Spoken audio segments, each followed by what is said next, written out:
प्रभु जब अपनी शक्तियों का प्रकाश करते तो लगता है कोई त्रिभुवन में जिसकी रक्षा नहीं कर सकता, उसकी रक्षा के लिए मां भवानी दुर्गा अपना भयानक रूप धारण करके महिषासुर आदि दैत्यों का मर्दन करती है। प्रभु है उस रूप में, दूसरा नहीं है। तो उनकी सामर्थ्य कितनी है? दुर्गा कोटि अमित अरिमर्दन। हरि की सामर्थ्य कैसी? अमित दुर्गाओं जैसी। 1 करोड़ अरब नहीं, अमित दुर्गाओं जैसी दुष्टों का मर्दन करने की सामर्थ्य। अमित था नहीं कि कितनी सामर्थ्य है। एक दुर्गा रूप में जब हरि प्रकाशित होते हैं तो त्रिभुवन में कोई सामने खड़ा होने वाला नहीं होता। मां भवानी जिस समय अपने स्वरूप में आती, किसी की ताकत नहीं है। ये शुंभ निशुंभ इतने बलवान दैत्य थे, त्रिभुवन में कोई इनका बाल बांका भी नहीं कर सकता था। स्मरण किया समस्त देवताओं ने तो भगवान से ही शक्ति का प्रादुर्भाव हुआ। इतना सुंदर रूप मां भगवती का। शुंभ निशुंभ के पार्षद घूमते रहते थे, उन्होंने देखा, जाके बताया कि आपके महल में जितनी सुंदरियां उसकी दासी बनने योग्य भी नहीं है, ऐसी सुंदरी का हमने दर्शन किया। बोले मेरा जाके परिचय बताओ। बोले ऐसा नहीं लगता कि आपके परिचय बताने से केवल आ जाएंगे। तो उनका अगर ऐसा नहीं तो केश कर्षण निर्धूता गौरवा मां गरिष्यति, उसके गौरव को धूल में मिलाते हुए बाल पकड़कर घसीट कर हमारे पास लाओ। मार्कंडेय पुराण। उनके पार्षद गए और बताया हमारे मालिक शुंभ निशुंभ है, उनका आदेश है कि आप महल में चलो और आदर सहित, अगर आप ऐसा ना करते हैं तो मैं आपका निरादर करते हुए बाल पकड़कर घसीटते हुए ले जाऊंगा। देवी जी ने मुस्कुरा दिया और कहा अपने मालिक से कह दो जाकर के कि हम उसी की आज्ञा पालन करती है जो हम पर युद्ध में विजय प्राप्त कर ले। वो जाके बोले हाँ वो तो मतवाले, त्रिभुवन में कोई जोड़ ही नहीं था। आए और उद्दंडता पूर्वक वचन बोलने लगे। माता जी ने कहा बस तब तक बोल ले जब तक मैं मधु का पान कर रही हूं, बस ये पान करते ही तेरी जीवन लीला समाप्त हो जाएगी। ऐसा ही हुआ। जो ही पान करके सिंह पर सवार होकर गर्जना की, सारा का सारा अहंकार धूल दूषित हो गया, काट के फेंक दिया। ऐसी अनंत अमित दुर्गाओं जैसी सामर्थ्य हमारे प्रभु श्री हरि में, अमित दुर्गाओं जैसी, क्योंकि अनंत शक्तियों के स्वामी हैं। उनकी लीला में क्यों में हो? अरे वो जब करुणा करते हैं, अपनी महिमा से उतरते हैं, तो भक्त जब ऐसे कर देता है तो डरप जाते हैं। माधवदास बाबा ने कहा नहीं चलना तुम्हें ब्रज में, हम तुम्हारी कहां तक सेवा देखेंगे, तुम्हें बाल भोग राजभोग। बाबा जी हैं, कभी मिला कभी यहीं रहो। वो बाबा आपके बिना नहीं रह सकते। दोबारा बोल नहीं पाए जगन्नाथ। ये सुन करके हृदय बलिहार होता है। ओ ऐसे सामर्थ्यशाली प्रभु अपने भक्त के प्रेम प्रणय पर भी कितना डरते हैं। ये भक्त नाच पड़ता है। ये कुतर्क की, संशय की वृत्ति यहां प्रवेश नहीं करती। दुर्गा कोटि अमित अरिमर्दन। अमित गिनती नहीं, ऐसी अनंत दुर्गाओं जैसी शक्ति हमारे प्रभु में विराजमान है। शक्र कोटि सत सरिष विलासा। आहा, अरबों इंद्र जैसा विलास प्रभु में। अरबों, एक इंद्र त्रिभुवनपति है, अरबों इंद्र के समान प्रभु का ऐश्वर्य है। और नवशत कोटि अमित अवकाशा, जिस एक आकाश के लिए गरुड़ जी से कह रहे हैं कि मच्छर से लेकर आप तक उड़ते हो पार पाए, बोले ऐसे अरबों आकाश के समान अवकाश है प्रभु में। मरुत कोटि सत विपुल बल, रवि सत कोटि प्रकाश, शशि सत कोटि सुशीतल, समन सकल भव त्रास। आहा, अरबों अरबों पवन के समान महान बल है। अगर त्रिभुवन में कोई बल है तो पवन में बल है, वायु बल। बड़े बलवान देवता, बल में इनके समान कोई नहीं। इन्हीं के अंश से प्रकट होते पवन पुत्र हनुमान, और इन्हीं के अंश से प्रकट होते पवन पुत्र भीम। बेजोड़ बलशाली महात्मा, दोनों महात्मा बेजोड़ बलशाली। जेगिर चरण दे हनुमंता, चले उसोगा पाताल तुरंता। जिमि अमोघ रघुपति कर बाना, ये ही भांति चले हनु। किलकार दे तो राक्षसियों के गर्भ गिर जाते थे। ऐसे महान बली हनुमान जी। और भीम का क्या कहला है? जब ये देव पुष्प उड़ करके आया और द्रौपदी जी को दिया गया, तो द्रौपदी जी ने कहा इसका जोड़ होना चाहिए इस पुष्प का। सबसे कहा पर किसी ने नहीं सुना। भीम ने कहा कहीं भी मिलेगा मैं इससे लाएंगे।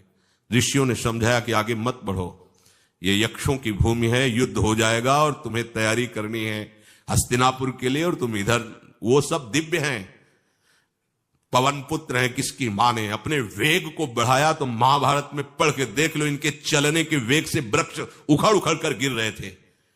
ऐसे जब चल रहे थे तो चलने के वेग से वृक्ष उखड़ जाते थे भीम के। तो हनुमान जी ने सोचा किसी के समझाए तो समझेंगे नहीं, तो आगे पवन पुत्र ही बैठ गए, बूढ़े बानर का भेष लेकर, लंबी पूंछे से। मार्ग में मर्यादा है, किसी पशु को भी नहीं लांघना चाहिए। विवेकवान उपासक ऐसा नहीं कि कोई सो रहा है पशु भी आप उसे लांघ जाए, ऐसा नहीं है। जो विवेक है, जो मर्यादा है, वैसे किसी सोते हुए को लांघना नहीं चाहिए। उन्होंने कहा है वृद्ध बानर ये अपनी पूंछ हटा ले और मार्ग दे दे, इस समय मैं विशेष कार्य के लिए जा रहा हूं। तो उनका जब कही दिया है वृद्ध, तो आप समझ ही रहे होगे कि वृद्ध में क्या ताकत होती है। अब मेरी ताकत पूंछ हटाने की नहीं रह गई है, आपने तो वृद्ध ही कह दिया है, तो आप समझ रहे हो ना, आप पूंछ हटा लीजिए। कहा हमारी आज्ञा की अवहेलना करे, ऐसे उठी नहीं, दोनों हाथ लगाया, नहीं उठी, पूरी ताकत लगा दी। पवन पुत्र भीम की पूरी ताकत लग गई, पूछ जरा से भी नहीं ली। हाथ जोड़ के खड़े बोले हम समझ गए हमारे बड़े भ्राता आप हनुमान जी हैं, क्योंकि ऐसा कोई बानर सृष्टि में पैदा नहीं हुआ कि मैं उसकी पूंछ ला हिला सकूं, मैं समझ गया। तो मुस्कुराए और बैठ के बोले हमारी आज्ञा मानो, इस मार्ग में मत जाओ, ये देव मार्ग है, ऐसे ऐसे सिद्ध है कि आपका अपराध बन जाएगा, आप शाप से युक्त हो जाएंगे, इसलिए मैं आपको मना। बोले प्रभु जब आप कृपा करके आए हो तो हमें वो रूप दिखा दो जो लंका में आपने रूप दिखाया। बोले मत उस बात की चर्चा करो, रहने दो। बोले प्रभु एक बार देखना चाहता हूं कि मेरा बड़ा भाई कितना बलवान है। हनुमान जी ने कहा फिर देख लो। कनक भूधराकार शरीरा, समर भयंकर अति बल। कांप गए भीम जी, हाथ जोड़ बोले भैया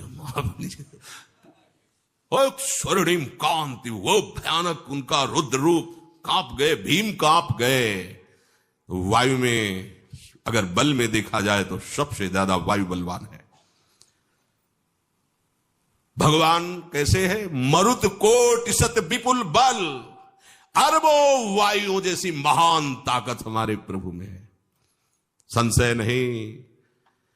वो अगर छोटी सी कार्य के लिए सहयोग लेते हैं, ए उठवा दो, ऐसा कर, भक्तों के साथ वो विनोद करते, लीला करते, नहीं उनमें बल कितना है। ऐसे पवन पुत्र हनुमान जिनके चरणों को ऐसे गोद में लिए रहते हैं। एक उपनिषद में चरित्र आता है कि असुरों पर विजय प्राप्त करने के कारण देवताओं को गर्व हो गया और सभा में नृत्य गान चल रहा था। भगवान जब किसी पे गर्व करते हुए देखते हैं तो उनको अच्छा नहीं लगता। फिर सृष्टि के विधान के प्रधान अधिकारी जब देवतागण और देवराज इंद्र और उन्मत्तता, विजयश्री में उन्मत्तता आ जाती है, तो भगवान ने एक यक्ष का रूप धारण किया और सभा के प्रधान द्वार पर दिखाई दिए। देवराज इंद्र ने कहा कि पता लगाओ ये कौन है, बिना आज्ञा के, बिना सूचना के कैसे आ गया है, क्योंकि त्रिभुवन पति है ना। अग्नि देवता ने कहा मैं जाता हूं, पता लगा के आता हूं, क्योंकि किसी बलवान का परिचय पूछने के लिए निर्बल को नहीं भेजा जाता। अग्निदेव गए और कहा आप अपना परिचय दीजिए, कौन हो और यहां कैसे आए हो। तो उनका परिचय लेने के पहले हम आपका परिचय जानना चाहते हैं, आप कौन हो। तो उन्होंने कहा कि मैं अग्निदेव हूं, सामर्थ्य आपकी, त्रिभुवन को उपले की तरह भस्म कर सकता हूं। मैं समस्त प्राणियों के उदर में बैठकर अन्न और जल का पचाकर जीवन दान देता हूं, जीवन पोषण करता हूं। अच्छा, एक तिनका फेंका, हम तुम्हारी बात तभी प्रमाणित, ये उपनिषद की बात, हम तुम्हारी बात तभी प्रमाणित मानेंगे जब तुम इस तिनके को जला दोगे। अब कोई अग्नि देवता से तिनका जलाने की बात कहे, सहज में दृष्टि डाली, कुछ नहीं हुआ, पूरा पावर लगा दिया। यक्ष जी ने मुस्कुरा कर कहा तुम तो कहते थे पूरे त्रिभुवन को उपले की तरह जला दूंगा, अब ग्रीवा झुकाई पहुंचे। देवराज इंद्र ने कहा कौन है? बोले असमर्थ रहा उनका परिचय जानने में, वायु देवता। आप अपना परिचय बताइए। तो आप अपना परिचय जो आए हो तो हमें पहले बताओ, तब हम अपना परिचय दें। तो उनका मैं महान देव वायु हूं, बल आपका, संपूर्ण जीवों का जीवन हूं। अगर मैं रुक जाऊं तो एक भी क्षण सृष्टि टिक नहीं सकती, क्योंकि सब वायु से जीवित है, और मैं पूरे ब्रह्मांडों को तिनके से उड़ा सकता हूं। ये तिनका है, उड़ाओ। पूरी ताकत लगा दी वायु देवता ने, तिनका नहीं उड़ा। ग्रीवा झुकाई, वापस चले गए। अब देवराज इंद्र उठे, जे भी नजदीक पहुंचे यक्ष अंतर्धान हो गए और देखा साक्षात ब्रह्म विद्या दूर से मूर्तिमान ब्रह्म, और डांट लगाई कि तुम उनसे संभाषण करने योग्य भी नहीं हो, क्योंकि तुम सबसे बड़े सिंहासन पर बैठे हो और अहंकार करते हो। तुम्हारे देवता सब सामर्थ्यहीन है, एक तिनका भी अग्नि नहीं जला सका, एक तिनका भी वायु नहीं उड़ा सका। अरे जिनकी शक्ति से शक्तिमान वो भगवान स्वयं आए हुए थे, कांप गए देव। अहंकार मत करो, जाओ।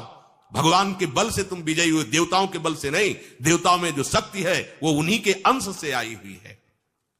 अरबों वायु के समान महान बलशाली हमारे श्री हरि, अरबों सूर्यों के समान उनका प्रकाश, अरबों सूर्यों के समान प्रकाश, अरबों चंद्रमाओं के समान सुशीतलता, समस्त भयों और दुखों का नाश करने वाले प्रभु श्री हरि। काल कोटि सत सरिसती, दुस्तर दुर्ग दुरंत, धूम के तु सत कोटिशम, दुराधरस भगवंत। अरबों कालों की सामर्थ्य, अरब नहीं अरबों कालों की सामर्थ्य भगवान एक काल अनंत ब्रह्मांडों में तांडव मचाए रखा है। अरबों काल, अमित बलशाली, अत्यंत दुस्तर, दुर्गम, दुरंत। कौन? प्रभु श्री हरि। अरबों धूमकेतुओं के समान अत्यंत प्रबल सामर्थ्यशाली प्रभु, अगाध सत कोटि पताला, शमन कोटि सत सरिष कराला, तीरथ अमित कोटि सम पावन, नाम अखिल अघ पूग नशावन। कितने अथाह हैं प्रभु? बोले अरबों पाताल से भी बढ़कर, अरबों पाताल से भी बढ़कर गहरे हैं, कोई था नहीं पा सकता। कितने भयानक हैं? अरबों यमराजों से भी ज्यादा भयानक प्रभु श्री हरि हैं। अनंत कोटि तीर्थों को भी पावन करने वाले परम पवित्र जिनके श्री चरण है, वो तीर्थपाद श्री हरि हैं। अनंत तीर्थों की उनका नाम ही संपूर्ण विश्व के पाप समूहों का नाश करने में समर्थ है। हिमगिरि कोटि अचल रघुवीरा, सिंधु कोटि सत समगंभीरा, कामधेनु सम कोटि। आहा, देखो अब किसके सामने तुम्हें हाथ पसारने की जरूरत? समझो, अगर अपने प्रभु को जान जाओगे, समझ जाओगे, तो फिर कहीं इधर उधर झांकने की जरूरत नहीं, किसी के सहयोग की जरूरत नहीं। कैसे प्रभु? ऐसे वो स्थिर हैं कि जैसे तूफान चल रहा और हिमालय का आश्रय ले लो तो डरने की जरूरत नहीं, कोई भी तूफान हिमालय को उखाड़ नहीं सकता। ऐसे ही कह रहे हैं, अरबों हिमालयों जैसी स्थिरता प्रभु श्री हरि में है। आहा, अरबों समुद्रों के समान गंभीर है। कामधेनु सत कोटि समाना, सकल काम दायक भगवाना, सारद कोटि अमित चतुराई, विधि सत कोटि सृष्टि निपुनाई, विष्णु कोटि सम पालन करता, रुद्र कोटि सत सम संघरता। अरबों कामधेनुओं के समान प्रभु श्री हरि हैं। एक कामधेनु मिल जाए तो निहाल हो जाए, है हमारे श्री हरि कैसे अरबों कामधेनुओं के समान है। इच्छित कामनाओं की पूर्ति कर दे उसे कामधेनु कहते हैं। प्रभु में कितनी चतुरता है, अनंत कोटि सरस्वतियों की एक सरस्वती ब्रह्मांडों का संचालन करती है, बुद्धि के अधिष्ठात्र देवी हैं। और यहां क्या, हमारे श्री हरि अनंत कोटि सरस्वतियों की चतुराई समाई हुई है। अरबों ब्रह्माओं के समान सृष्टि रचने में समर्थ। एक ब्रह्मा प्रकट कर दिया, एक वैभव प्रकट हो गया। अरबों ब्रह्माओं जैसी सामर्थ सृष्टि रचना की प्रभु में है। आहा। और अरबों विष्णुओं के समान पालन करने की सामर्थ प्रभु में है। अरबों शंकर के समान संहार करने की सामर्थ्य प्रभु में है। धनत कोटि सत सम धन वाना, माया कोटि प्रपंच निधाना, भार धरन सत कोटि अहिसा, निरवधि निरूपम प्रभु जगदीसा। अरबों कुबेरों के समान धनवान है, अरबों मायाओं के समान सृष्टि करने में सामर्थ्यशाली है, अरबों शेष भगवान के समान अनंत भार उठाने में समर्थ है। जगदीश्वर प्रभु श्री हरि की कोई उपमा कोई सीमा नहीं है, ये उपमा रहित और सीमा रहित है। निरुपम न उपमा आन राम समान, राम निगम कहे, जिम कोटि सत खद्योत समु, रवि कहत अति लघुताल है। यही भांति निज निज मति विलास, मुनीस हरि बखा नहीं, प्रभु भाव गाहक अति कृपालु, सप्रेम सुनि सुख मानहि, प्रभु भाव गाहक अति कृपालु, सप्रेम सुनि सुख मानहि। प्रभु श्री हरि उपमा रहित हैं, उनकी कोई अनंत ब्रह्मांडों में किसी से उपमा नहीं दी जा सकती। प्रभु के समान केवल प्रभु हैं, ऐसा वेद कहते हैं। अरबों जुगनियों के समान यदि सूर्य को कहा जाए तो सूर्य का अपमान होता है, सम्मान नहीं। ऐसे ही जो अभी तक वर्णन किया गया उसको समझो। अरबों जुगनुओं के समान यदि